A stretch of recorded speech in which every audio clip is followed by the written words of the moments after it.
Hello guys, हम वापस आ गए आपके लिए एक और व्लॉग लेकर। तो कैसे हैं आप सब? असल में गाइस बात कुछ इस तरह की है कि मैं बैठा हुआ था आराम से शॉप पर काम कर रहा था। मेरे जी ये दो कज़न आ गए जी और मुझे बोलते हैं कि आओ मेरे साथ बैठो और कोई काम है, काम करके वापस आते हैं। तो मैं इनके साथ बैठ गया बाइक पर। तो ये लोग लेकर मुझे निकल पड़े आगे घूमने फिरने के लिए। तो मुझे नहीं बताया किधर जाना है। तो म्यूजिक। इस वजह से मुझे स्टार्टिंग में वीडियो बनाने का मौका नहीं मिला। तो ये हम संडे था तो घूमने फिरने निकल गए। तो ये अभी हम नथिया गली की तरफ जा रहे हैं।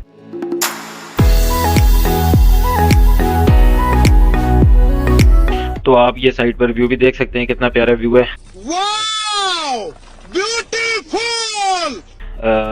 अभी तो हमने काफ़ी सफ़र तय कर लिया है और ये देखें आई लव गिलियात गिलियात हम पहुंच गए हैं। थोड़ी देर यहाँ पर खड़ा होके व्यू एंजॉय किया था हमने और फिर यहाँ से फ़ोटो शोटो लेकर फिर हम आगे निकले। गाइस मज़े की बात यह है कि हमारी कोई तैयारी भी नहीं थी और अचानक से प्लान बन गया, मतलब कज़न का। तो उसके साथ हम निकल पड़े आगे। ना हमने कोई ड्रेसिंग की, ना प्रॉपर शूज़ जैकेट कुछ भी नहीं लगाया, बस जिन कपड़ों में थे उन्हीं कपड़ों में आगे निकल गए। रास्ते में मुझे मेरे दोस्तों के कुछ रिश्तेदार भी नज़र आए। उठा ले रे देवा, उठा ले रे बाबा। वैसे इस तरह कुछ भी नहीं बोलना चाहिए गाइस, क्योंकि ये साइंस के मुताबिक हमारे पूर्वज है। अचानक ही गाइस हमें बर्फ नज़र आ गई रास्ते में, जिसकी हमें बिल्कुल एक्सपेक्टेशन नहीं थी। अभी मजा आएगा ना। और इस चीज़ की हमें बहुत खुशी भी थी।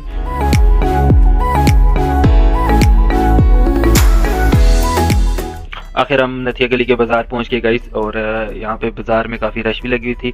बाज़ार पहुंचने के बाद जो सबसे पहला काम हमने किया वो ये था कि अपने लिए ग्लव्स और कैप ढूंढी है, क्योंकि हम पूरा रास्ता बगैर तैयारी के आए थे और बाइक पर आए थे। इस वजह से हमें बहुत ज़्यादा ठंड लग रही थी।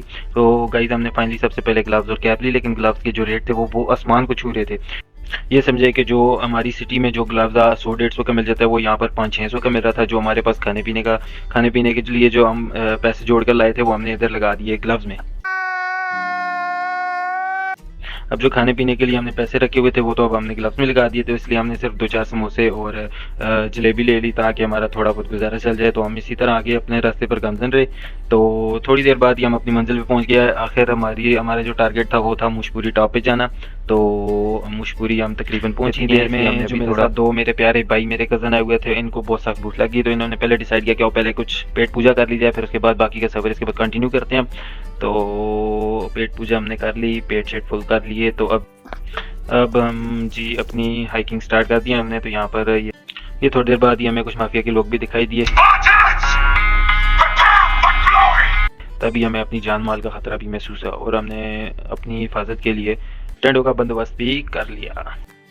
ये मेरे साथ ये जो भाई साहब हैं ये कुछ ज़्यादा शर्मीले हैं। तो इन्होंने बोला कि आप जाओ, आप जाके स्टिक तोड़ लो। क्या गुंडा बनेगा रे तू? तो ये स्टिक असल में और किसी लिए नहीं बल्कि इस वजह से है क्योंकि बर्फ़ काफ़ी ज़्यादा पड़ी हुई थी तो हम स्लिप हो रहे थे। तो इस वजह से हमने स्टिक्स तोड़ के अपने लिए, ताकि हम हाइकिंग अच्छी तरह कर सकें। लगातार 30 या 40 मिनट की हाइकिंग के बाद हम काफ़ी थक गए, लेकिन फिर भी हम रुके नहीं क्योंकि मंजिल काफ़ी दूर थी। तो हम बढ़ते रहे। आखिरकार हम नथिया गली सॉरी मुशपुरी टॉप का ये जो पार्क है हम यहाँ पे पहुँचे।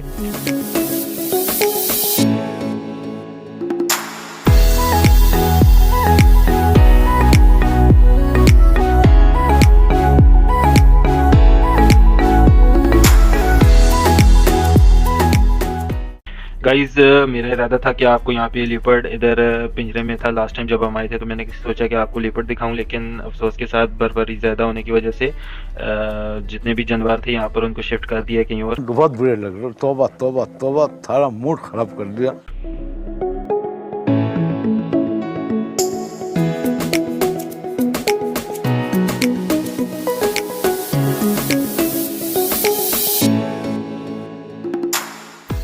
जितने भी केज हैं ये देखें, ये सब खाली हुए हैं।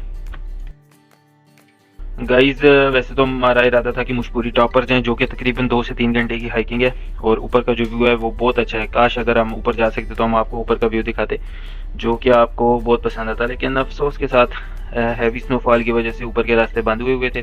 तो सोचा हम यहीं पर थोड़ी देर एंजॉय करें और तभी ये भाई साहब को मस्ती सूझी और स्नेल आने जंग शुरू कर दिया। तो फिर हमने भी भाई कोई कसर ना छोड़ी तेरा तो गेम बजाना पड़ेगा और अपनी तरफ से भरपूर इसका हमने रिएक्शन दिया। चलें गाइस, अब बहुत होगी मस्ती। अब वापसी के रास्ते के लिए निकलते हैं, लेकिन उससे पहले हम अपने लिए थोड़ी ये वीडियोज़ और पिक्चर्स बना लेते हैं, तो इसके बाद आगे निकलते हैं।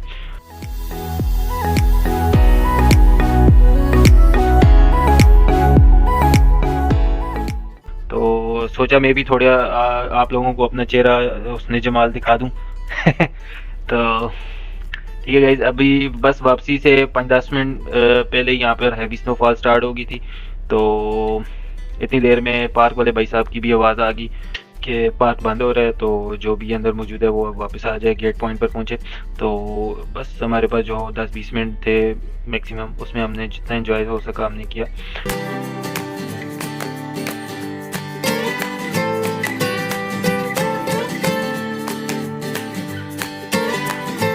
गाइज आपको स्नोफॉल दिखाते दिखाते मेरा फॉल हो गया।